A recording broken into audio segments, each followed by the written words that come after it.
गोपिका और जते जे भी क्यों ब्रह्मा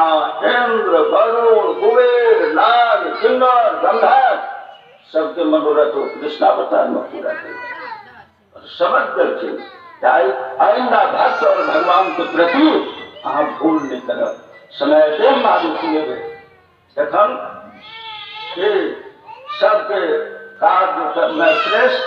उम्र में श्रेष्ठ ज्ञान में श्रेष्ठ समय एक दरकार में जगड़ा हृदय में समा गए माता पिता गुरु हुई देवता हुई सुख और शांति तखनो पहुंचे नहीं स्वयं भगवान बाजल बार बार हर पुराण कह रहा है रामायण कह रहा है गीता कह रहा है अग्नि पुराण कह रहा है ब्रह्म भक्त कह रहा है मार्कंडेय पुराण कह रहा है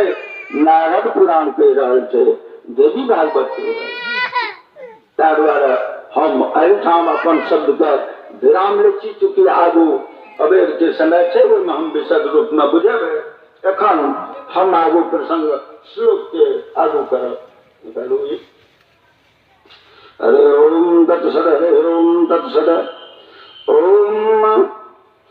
वंशे विभूषितकलान्नवनिर्दाभात् पीताम्बरा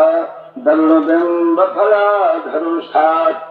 पूर्णेन्दु सुंदर मुखात् दरबुंद नेत्रात् कृष्णात् परम किमपि तत्त्वमहं न जाने। फिर भगवान नाम का हम सब दोहरे हे कृष्ण गो